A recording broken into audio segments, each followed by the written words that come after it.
vemos una unidad que es genética, como ustedes sabrán, genética es una asignatura, es toda una asignatura completa porque es bien compleja, tiene muchos términos y muchos temas que se estudian en profundidad en otras asignaturas.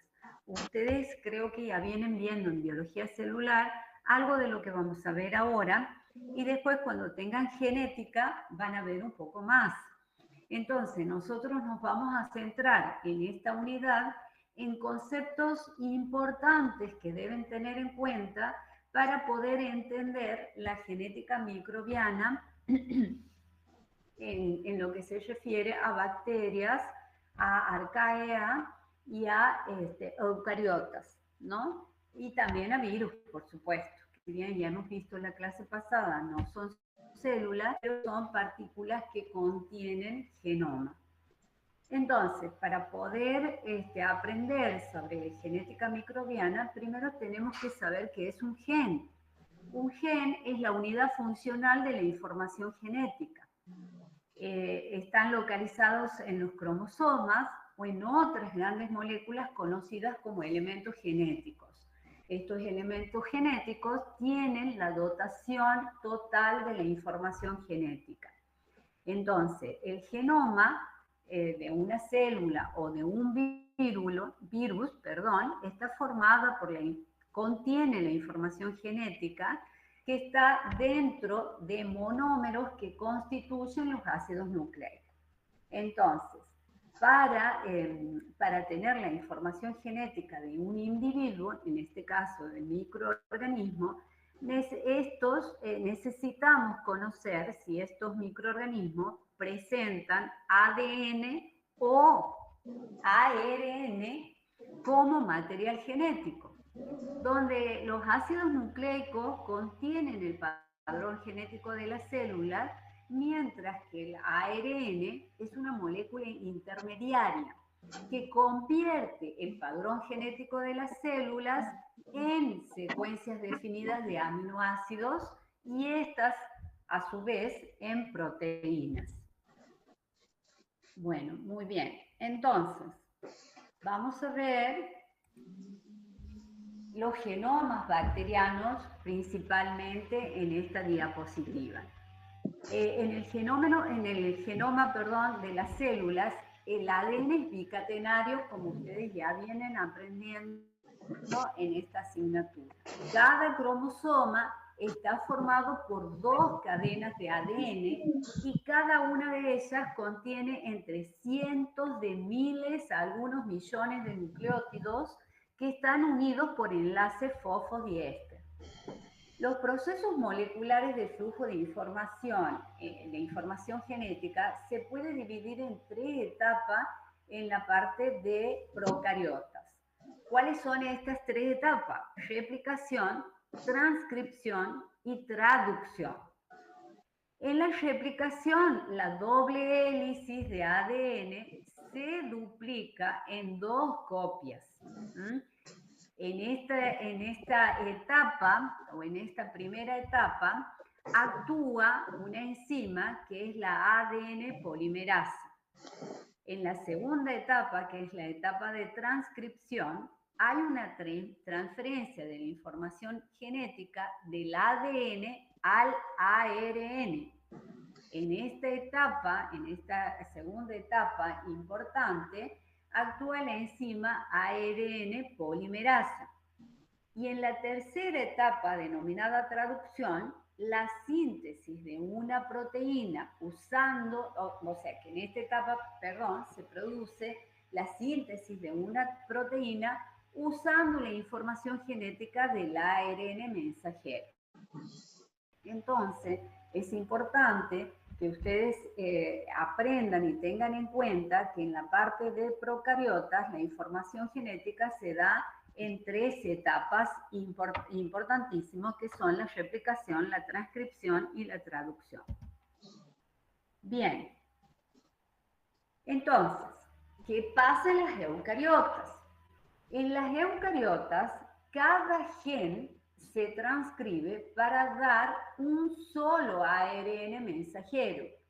Mientras que en las procariotas, una sola molécula de ARN mensajero puede contener la información genética de varios genes, es decir, varias regiones de codificación de proteínas.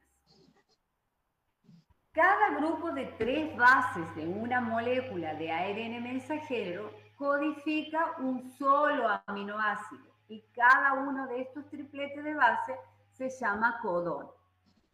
Perfecto. Entonces, vamos a ver qué importancia tiene el tamaño y la forma de las moléculas de ADN.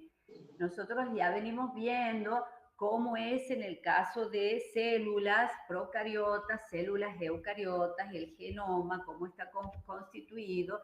Y la clase pasada hemos visto el caso de los virus y habíamos dicho que los virus son muy pequeñitos y por eso tienen un genoma muy pequeño en comparación a las procariotas y eucariotas.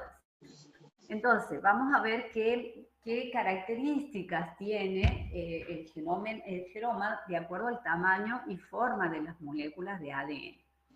El tamaño de una molécula de ADN se expresa como la cantidad de bases nucleotídicas o pares de bases por molécula. Así, una molécula de ADN con 1000 bases es igual o se representa como 1 kilobase o KB de ADN. Si el ADN es una doble hélice, se usan pares de kilobases. Por tanto, el tamaño de una doble hélice de 5000 pares de base es igual a 5 kilobases. La bacteria Escherichia coli, que habíamos dicho que se toma como modelo, tiene unas 4640 kilobases de ADN en su cromosoma. Cuando tratamos con genomas grandes, se usa el término de base de megabases para 1 millón de pares de bases. El genoma de Escherichia coli, por lo tanto, tiene 4,64 megabases. Perfecto. Esto es, seguramente ustedes en biología celular ya vienen viendo estos términos que son muy familiares para ustedes, pero es importante repasarlo y saber que en microbiología los necesitamos para poder entender un poco más genética microbiana. Bueno, entonces vamos a ver, habíamos dicho que es importante tener en cuenta cuáles son los elementos genéticos que contienen la información genética. Las estructuras que contienen el material genético, o sea, ADN en la mayoría de los organismos, pero ARN en algunos virus. El más importante y el de mayor tamaño son los cromosomas.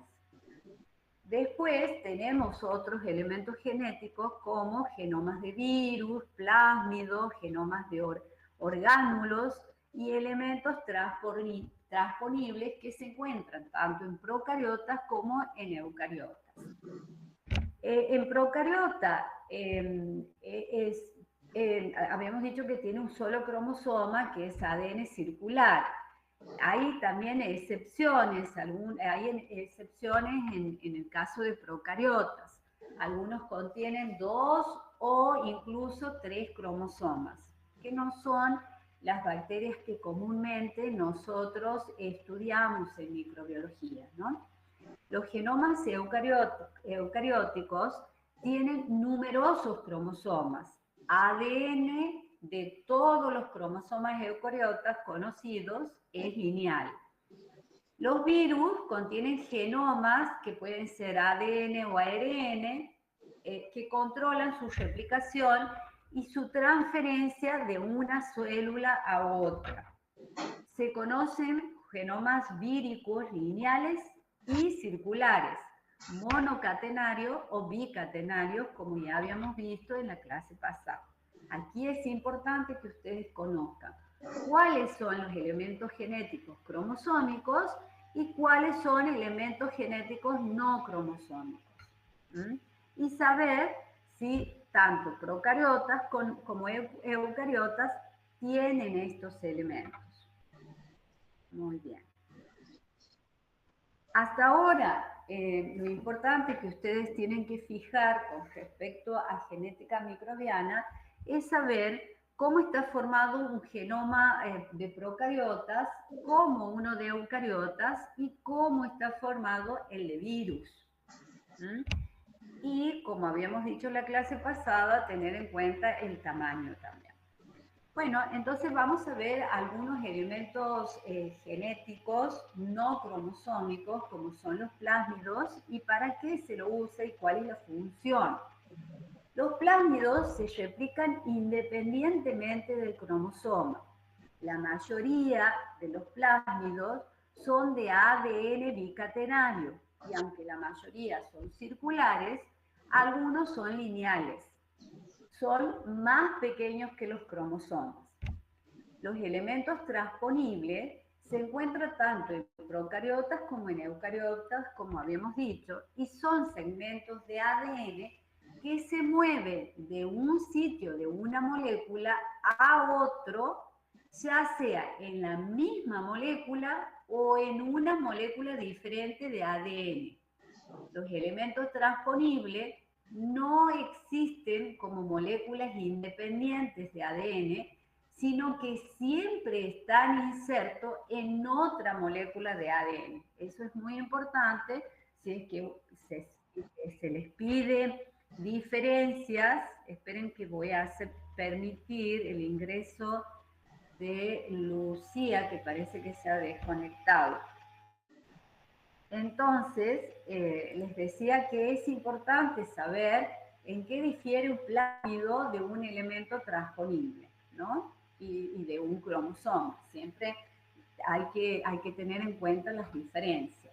Los cromosomas, los plásmidos, los genomas víricos y cualquier otro tipo de moléculas de ADN puede actuar como hospedadores para un elemento transponible. Muy bien. Digamos, aunque por definición los plásmidos no codifican funciones esenciales para el hospedador, pueden portar genes que influyan profundamente en la fisiología celular. Cuando hablamos de fisiología celular, ¿a qué nos estamos refiriendo, chicos? Ustedes que ya están avanzados en la carrera y ya deben saber fisiología. ¿A qué nos estamos refiriendo?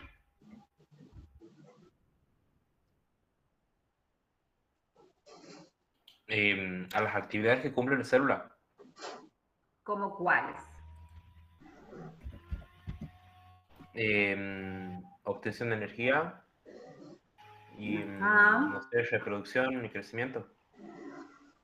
Bien, creo que es Bruno o Santiago por la voz, porque no los Bruno. estoy viendo. Estaba Ajá, dando un Bruno. bocado. Ajá, bien. Perfecto. ¿Alguien más quiere decir algo sobre fisiología celular?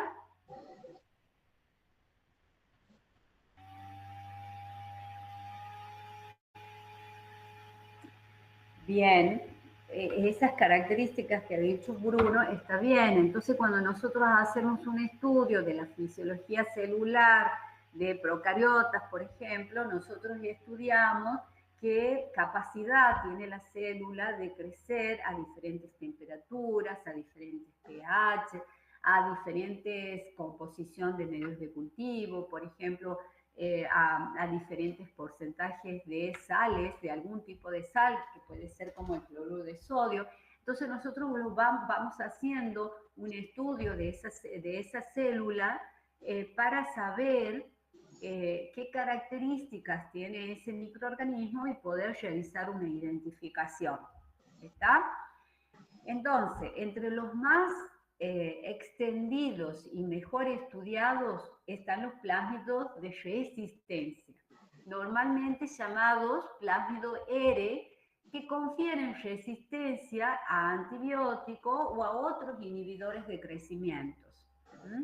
Entonces, esto es importante que ustedes tengan en cuenta que si bien los plásmidos no codifican funciones esenciales para el hospedador, sí tienen algunas funciones importantes en la fisiología celular, como por ejemplo plásmido de resistencia, resistencia a algún tipo de antibiótico o algún otro factor del crecimiento.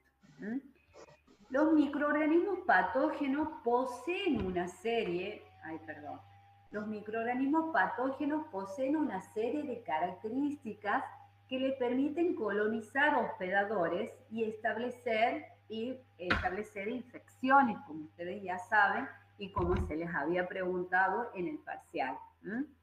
Los plásmidos pueden codificar dos de las principales características de virulencia de los patógenos. Cuando hablamos de virulencia, hablamos sobre la capacidad para causar enfermedades. ¿Y cuáles son estas dos características? La habilidad del patógeno para unirse y colonizar tejidos específicos del hospedador y la producción de toxinas, enzimas y otras moléculas que causan daño al hospedador. Bien, entonces esto también está codificado por plásmido. Muchas bacterias producen también proteínas que inhiben o matan especies estrechamente relacionadas o incluso cepas diferentes de las mismas especies. Estos agentes son los llamados bacteriocidas. Son análogos a los antibióticos, pero tienen un espectro más estrecho de actividad que estos. Las bacteriocinas son características que presentan una variedad de bacterias. Hay bacterias lácticas que producen bacteriocinas y son importantes para inhibir el desarrollo de bacterias patógenas. Hay otras bacterias, como por ejemplo el caso de, por ejemplo, hay otros casos como por ejemplo algunas Escherichia coli que también producen bacteriocinas. Y hay otras especies, hay otros géneros como por ejemplo Staphylococcus aureus o coagulasa negativa. Acuérdense que el Staphylococcus aureus es coagulasa positiva, pero también hay coagulasas negativas que pueden producir bacteriocinas e inhibir el desarrollo de bacterias patógenas. Muy bien.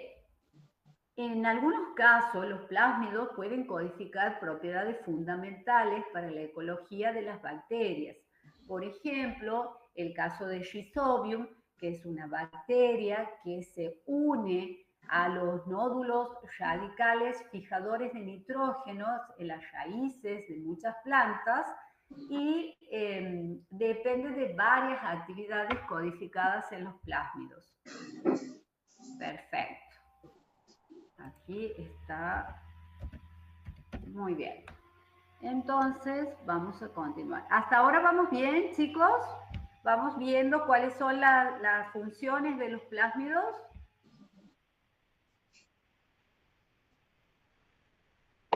Sí, profe. Sí, bueno. ¿Qué son los plásmidos? No sé quién ha hablado, si Abigail o Lucía. ¿Qué me puedes decir? ¿Qué son los plásmidos?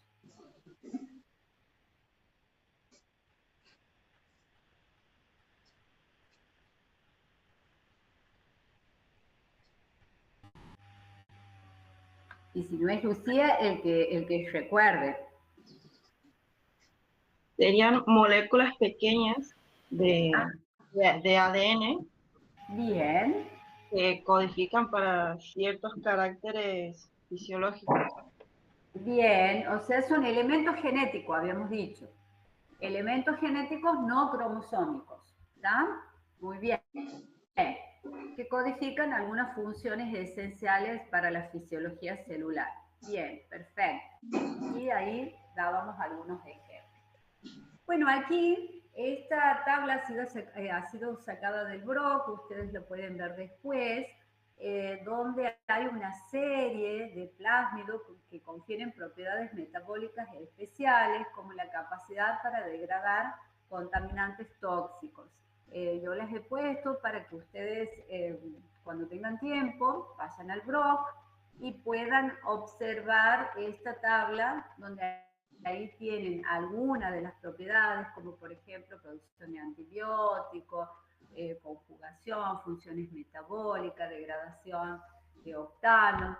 Entonces, para que ustedes puedan observar algunos plásmidos, algunos microorganismos que lo tienen hacia la derecha y qué tipo de plásmido presentan, ¿no? No me voy a detener, ustedes lo van a mirar en el libro.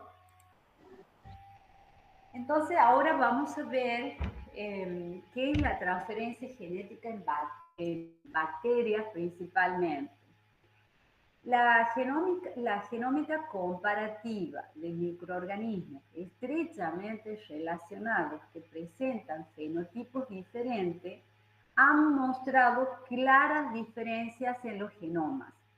Cuando hablamos de fenotipo y genotipo, ¿a qué nos estamos refiriendo, chicos? Cuando decimos características fenotípicas y características genotípicas, ¿qué significa eso?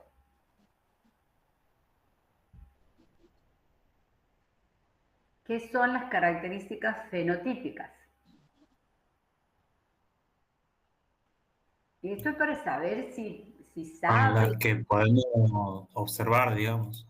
Bien, O sea, como características. cuáles. Y tamaño, forma. Bien, ¿qué más? Tamaño, forma, ¿qué más podemos ver?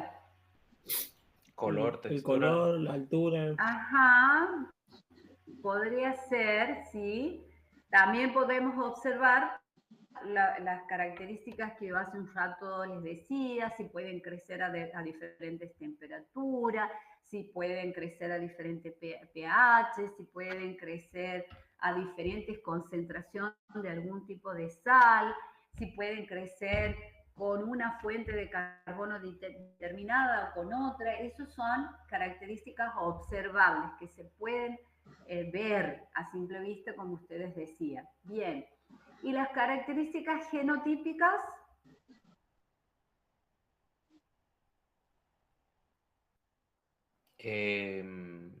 A la información genética. A Ajá, cada está organismo. relacionada con la información genética. Bien, perfecto. Muy bien. Entonces, por eso dice que aquí que la genómica comparativa de microorganismos estrechamente relacionados presentan fenotipos diferentes, han mostrado claramente diferencias en su genoma. Con frecuencia, estas diferencias distintivas son el resultado de la transferencia horizontal de genes, porque cuando veamos más adelante cómo se hace para hacer una secuenciación de ADN, que seguramente ustedes ya lo han visto en biología celular, nosotros aquí solamente vamos a hacer una referencia y para que ustedes recuerden lo que ya vienen viendo, pero es importante que ustedes sepan que algunas de las diferencias que se pueden observar son un resultado de transferencia horizontal de genes. Y la transferencia horizontal de genes permite a las células adquirir rápidamente características nuevas y promueve la diversidad metabólica. Muy bien. Entonces, ¿qué pasa en procariota con respecto a esa transferencia de genes? Se conocen 3 mecanismos de intercambio genético. ¿Cuáles son? La transformación, la transducción y la conjugación.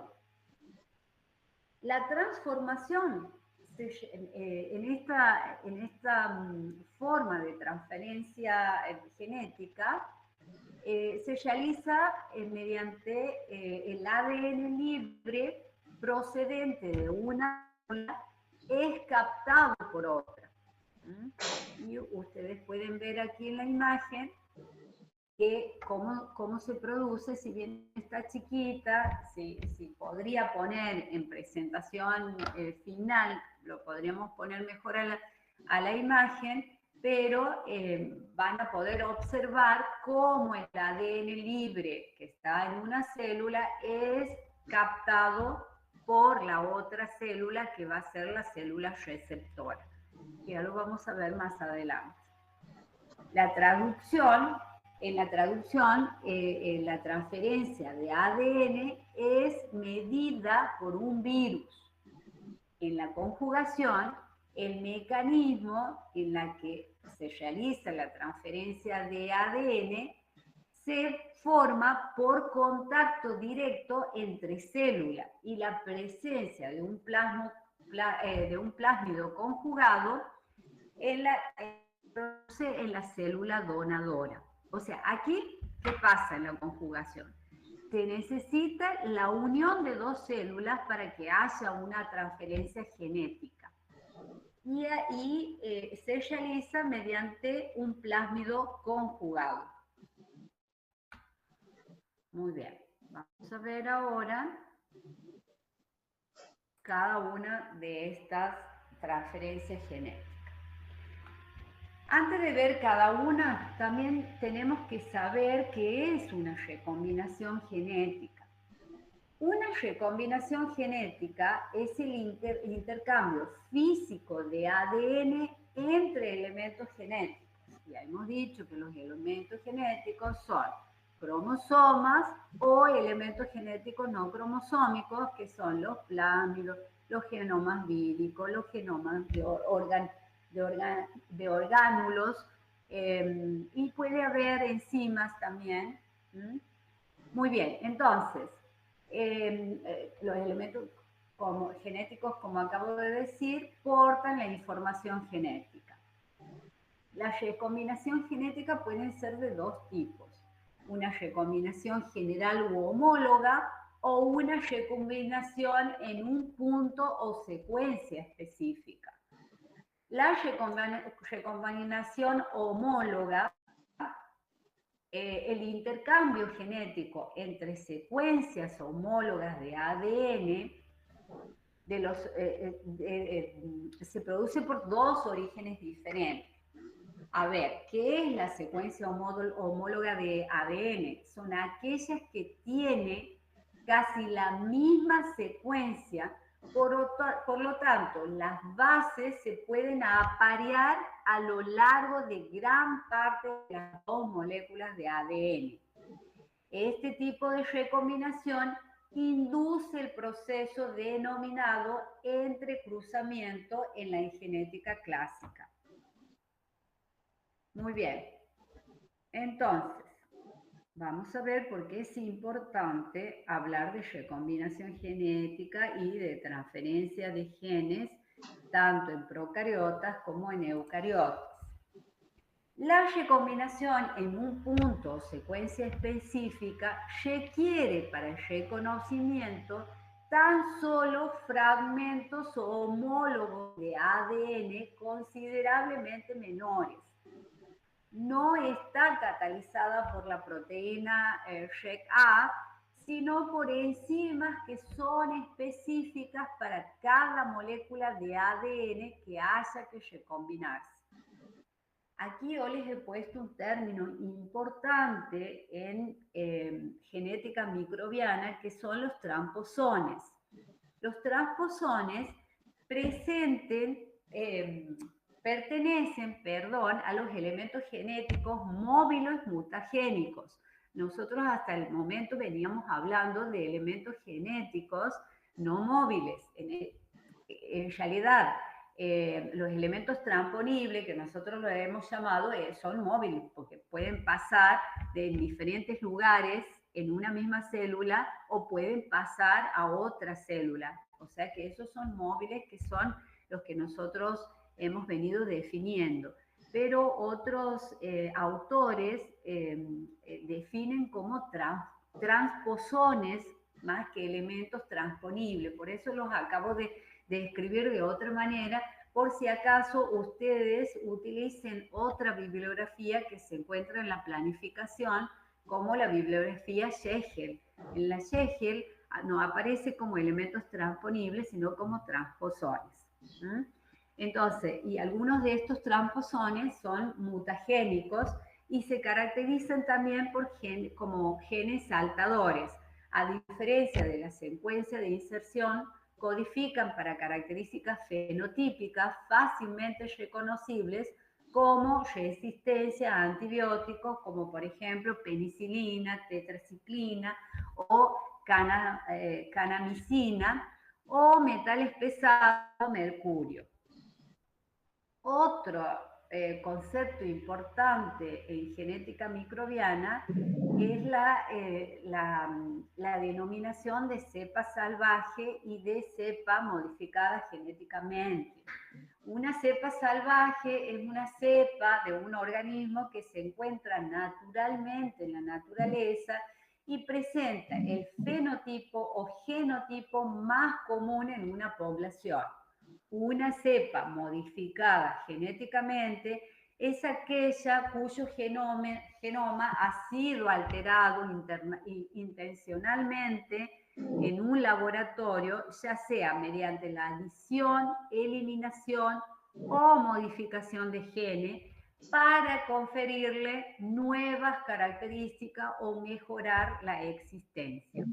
Nosotros generalmente trabajamos con cepas salvajes en el laboratorio de microbiología, no tenemos cepas modificadas genéticamente, pero existen muchas cepas que han sido modificadas para resistir diferentes antibióticos o para resistir diferentes características que esto a la vez permite poder saber cómo estas cepas pueden modificarse, cómo pueden actuar en diferentes características de las condiciones del medio.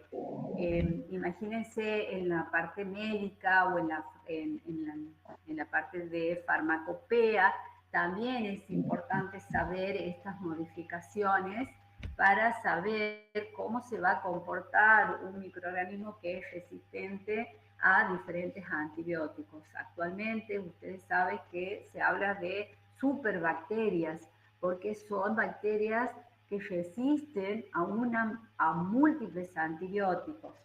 Entonces es importante poder estudiar este tipo de cepas para mejorar el control de diferentes tipos de enfermedades. Bueno, entonces nosotros habíamos dicho que en procariotas existe 3 formas de transferir, de realizar la transferencia genética. Una de ellas habíamos dicho que era la transducción. En este caso, un virus bacteriano, que es el bacteriófago, que nosotros ya hemos hablado en la clase pasada, transfiere el ADN de una célula a otra. Los virus pueden transferir los genes del hospedador de 2 maneras. Y una se llama transducción generalizada y la otra se llama transducción especializada. En la traducción generalizada, el ADN derivado de prácticamente cualquier fragmento del genoma del hospedador es empaquetado en el interior del virión maduro en lugar del genoma vírico. Y si ustedes se acuerdan de la clase pasada, ¿qué era un virión? A ver, ¿qué me pueden decir? ¿Cómo está formado el virión? Aquí voy a ver que se acuerdan de la clase pasada.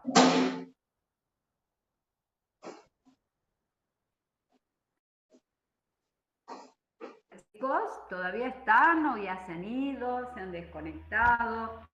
Estaba formado por la cápsula, profe. ¿Qué era un virión?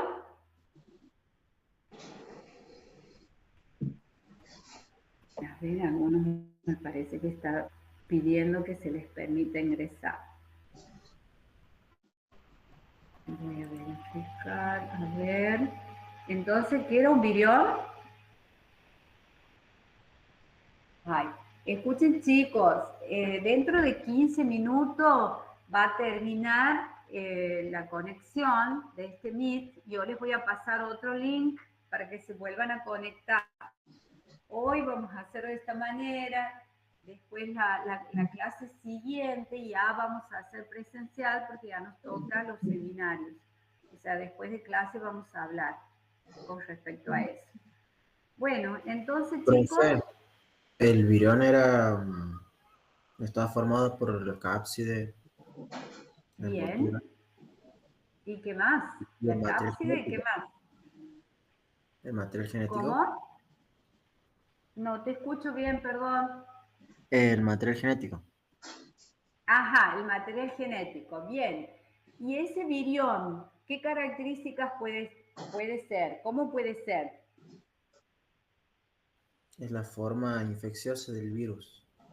Ajá, pero no, habíamos dicho que podía ser desnudo o envuelto. ¿Cuándo es envuelto?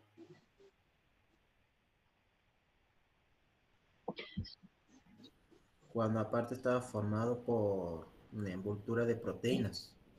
Bien, proteína y o Lípidos. Lípidos. lípidos. Bien, ustedes siempre recuerden que los virus pueden ser virus lipídicos o virus no lipídicos, los que tienen envoltura. Perfecto. Entonces, perfecto, ya me han dicho que es un virión. Entonces, habíamos dicho que aquí en la transducción generalizada, el ADN derivado de prácticamente cualquier fragmento del genoma del hospedador es empaquetado en el interior de un virión maduro en lugar del genoma vírico, es decir, en todo el virión. Y en la traducción especializada, el ADN de una región específica del cromosoma del hospedador se integra directamente al genoma del virus, normalmente reemplazando algunos de los genes víricos. Esto solo ocurre en algunos virus atemperados como el fago lambda. ¿Qué habíamos dicho de los virus atemperados? ¿Se acuerdan? Virus atemperados, o cómo más los llamábamos. Que si ustedes se acuerdan de la pandemia, cuando nos colocaban las vacunas, nos decían que... ¿Cómo se llamaban? Atenuados también. Atenuados, muy bien. Virus atemperados o atenuados. ¿Cuáles eran aquellos?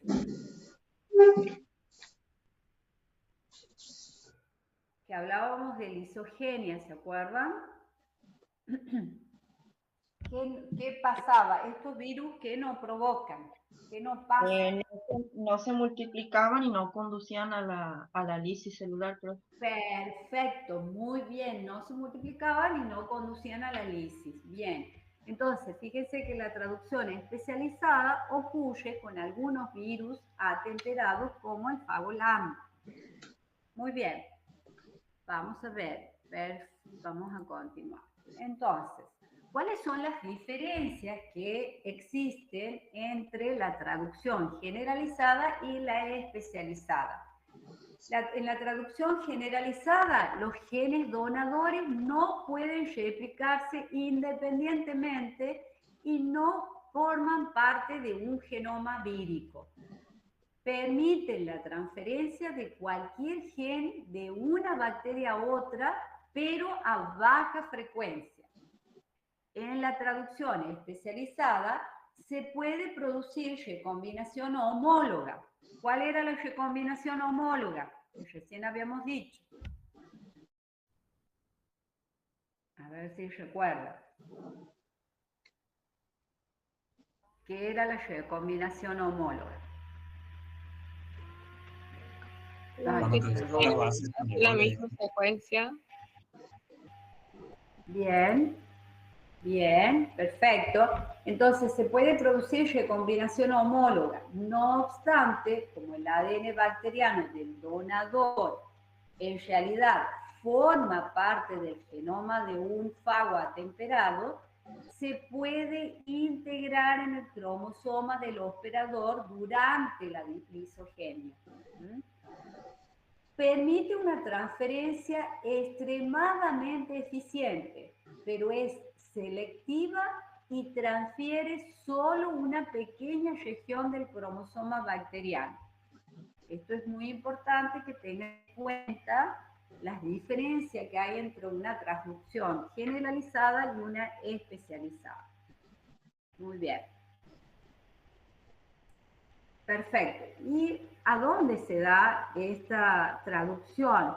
Hay muchos géneros que tienen esta forma de transferencia genética, algunos de los cuales se encuentran en esta diapositiva, como Pseudomonas, Escherichia, Vibrio, Rhodococcus, Rhodobacter, Salmonella, Staphylococcus, Xanthobacter. También hay géneros de Archaea como Methanothermobacter, que ese creo que ya lo han visto en alguna ocasión con la profesora Soledad. Muy bien, esto es importante que recuerden por lo menos algunos de los géneros que son los más comunes que nosotros los estudiamos en microbiología, que es Escherichia coli, Pseudomonas, Salmonella, Staphylococcus, y saber que hay algunas especies de, algunos géneros de Archaea que también presentan estas características de transferencia genética. Entre los genes transferidos por bacteriófagos, transductores, hay genes de resistencia múltiple, como venimos hablando, a múltiples antibióticos, entre cepas de salmonelas entéricas, generalmente del tipo serológico Cerobar tifimurium, genes para la toxina tipo Shiga en Escherichia coli, factores de virulencia en Vibrio,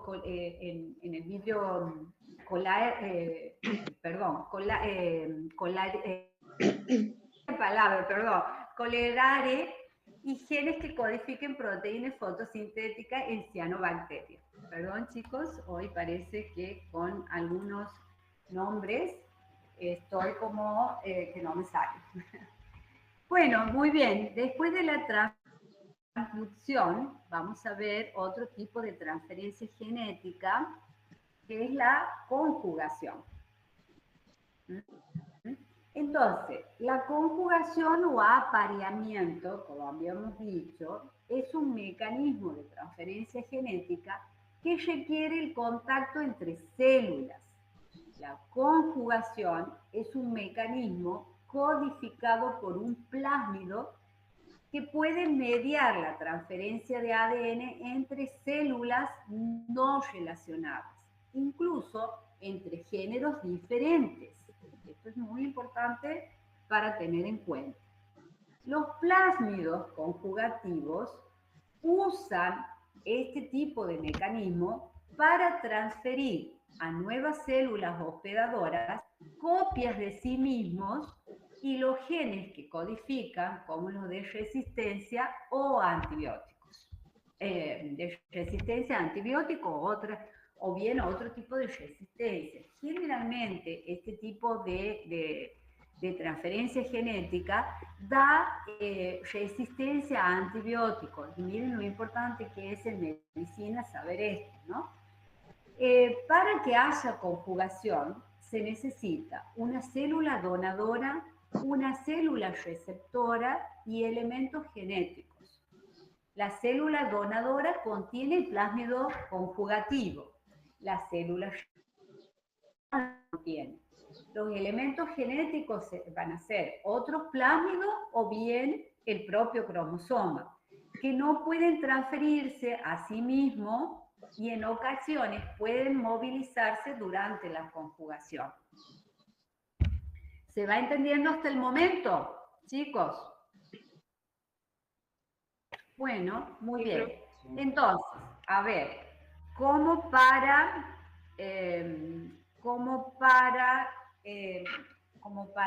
hacer una recopilación de lo que ya venimos, de los términos necesarios en microbiología, que ya venimos hablando, ¿qué les va quedando? A ver, de genética.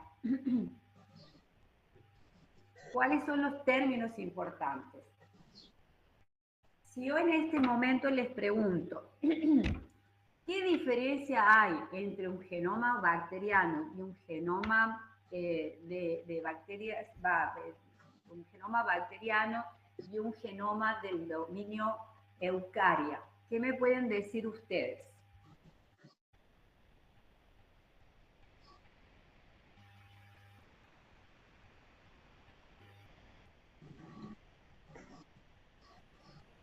Primero que el genoma del dominio Eukarya va a codificar para una sola proteína, por ejemplo.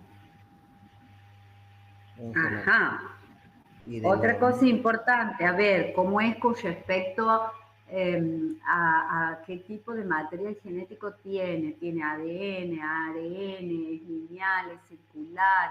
¿Qué sabes? Monocatenario, bicatenario, ¿cómo es? ¿Es grande?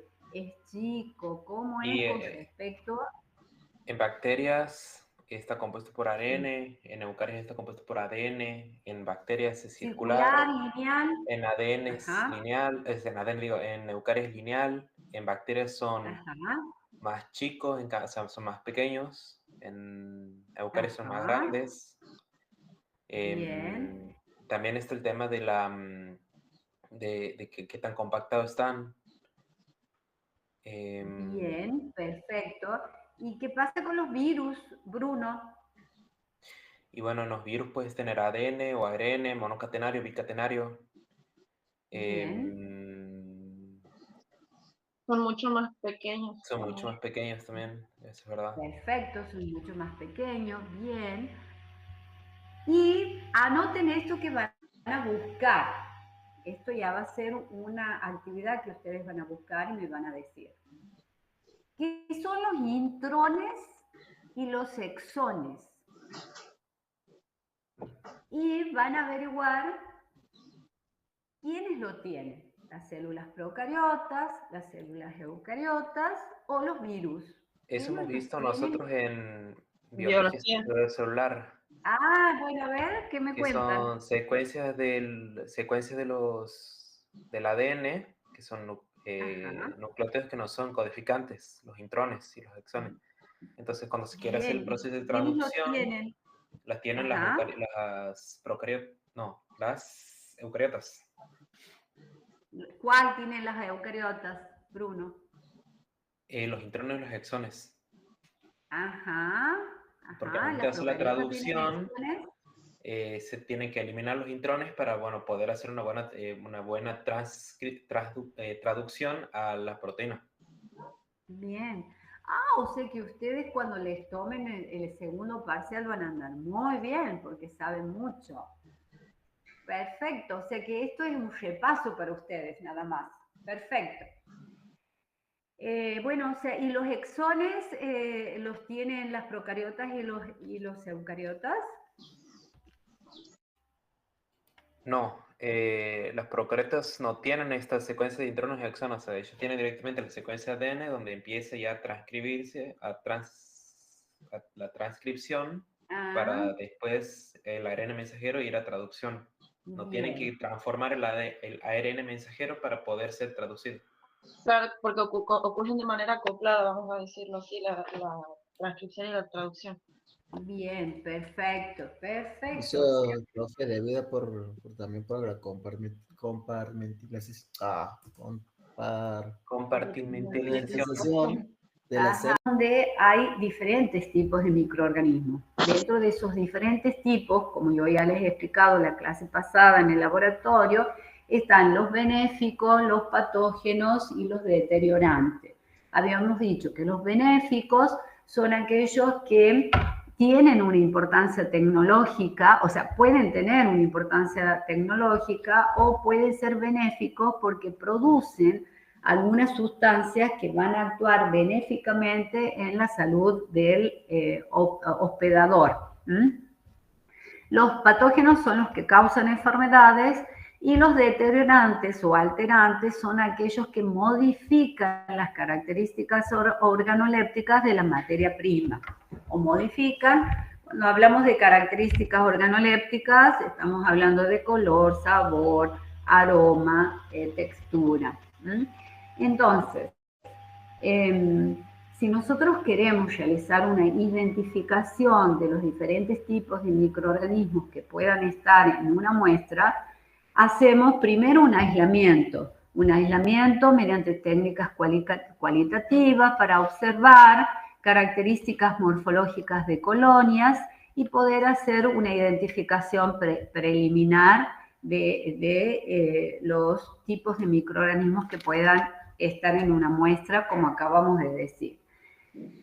La segunda etapa sería una observación microscópica, donde ahí podemos tener otras características que me va a permitir a continuar con esta identificación preliminar. Esas características son forma, agrupaciones, tamaño. También podemos clasificar en gram negativa y gram positiva en el caso de bacterias. En el caso de hongos podemos saber si estos presentan cabezas aspergilares o si presentan cabezas aspergilares cuando nosotros observamos al microscopio, o también podemos saber si presentan forma de penacho. Todo eso permite una identificación preliminar, pero ahí no continúa la identificación. Seguimos con la aplicación de diferentes pruebas bioquímicas para saber cuál es el comportamiento bioquímico de los diferentes microorganismos para continuar con esta identificación preliminar. Luego de realizar propiedades bioquímicas, se sigue con la parte de serología. Entonces, en serología vamos a ver antígeno, anticuerpo, y de esta manera vamos a continuar con esta identificación preliminar. Pero ¿cuándo tenemos una identificación final? Cuando nosotros hacemos biología molecular. Es decir, me va a permitir saber cuál es el género y cuál es la especie a la cual pertenecen estos tipos de microorganismos aislados de una muestra.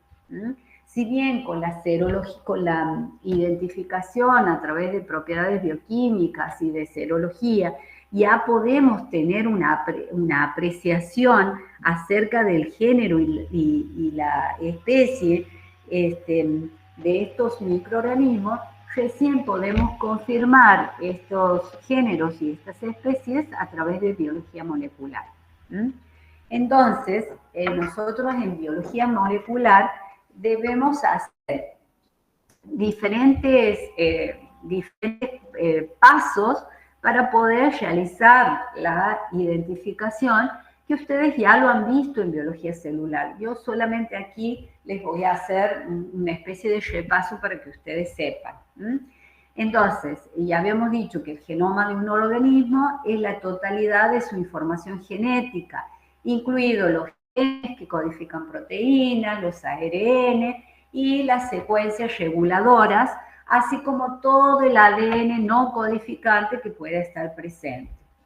La genética se ocupa del estudio de la transmisión de las características y de las leyes de la herencia. En genómica, nosotros lo que vamos a estudiar es la expresión genética global de todo el genoma y realiza diferentes etapas de la secuenciación. Hace el mapeo, se hace el mapeo, la secuenciación, el análisis y la comparación de los genomas. La secuenciación completa del ADN y la identificación de todos los genes, como acabamos de decir. A cada característica le corresponde un gen como portador de la información. La mayoría de los genes codifican proteínas. Esto ustedes ya lo vienen viendo.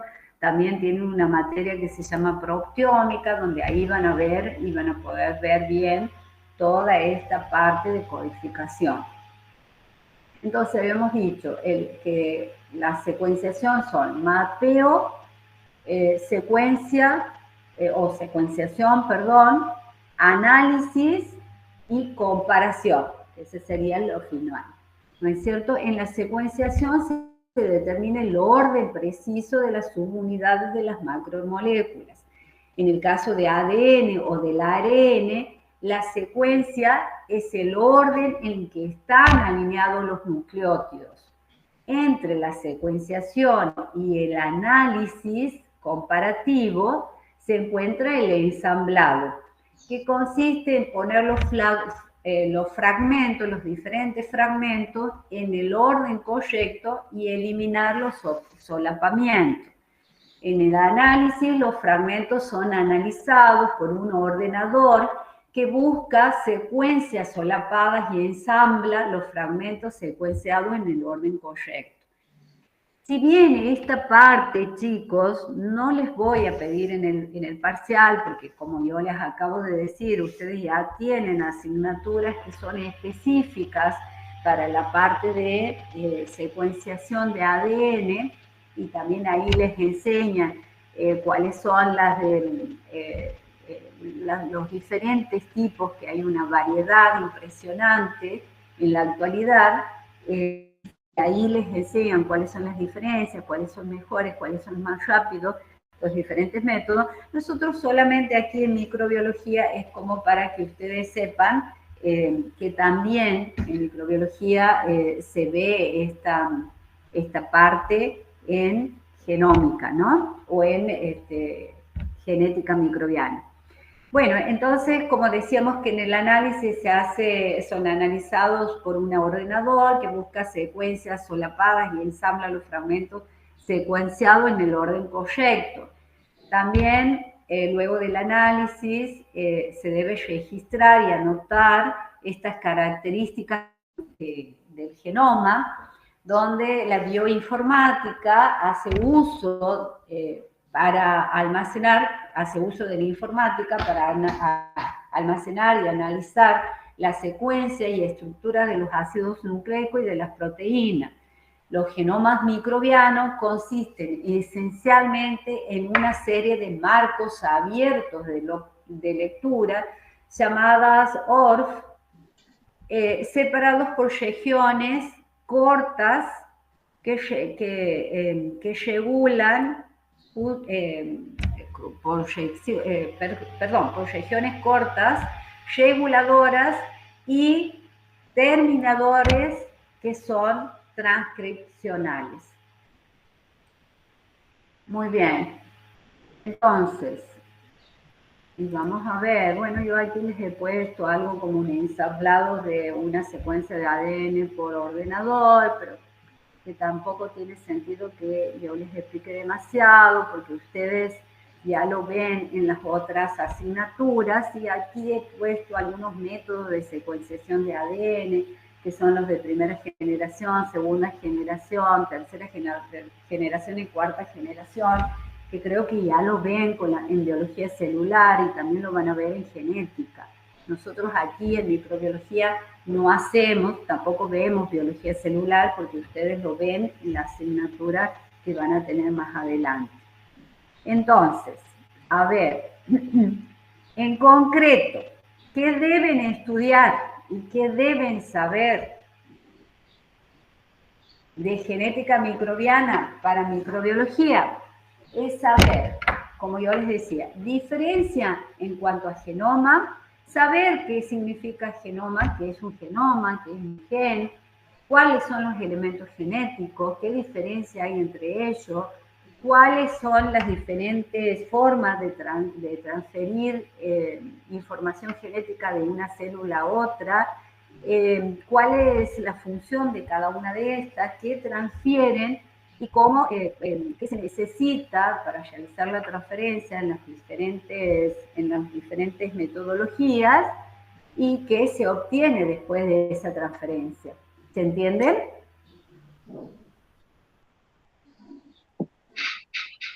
Sí, profe. Y nada más que eso, de genética microbiana. Muy bien. Vamos a ver ahora, chicos, yo les voy a mostrar la planificación y ya vamos a hacer un sorteo de los temas para ver qué les va a tocar. La clase que viene no van a tener clase de teoría, sino ustedes en esa clase van a preparar los seminarios y van a hacer las consultas necesarias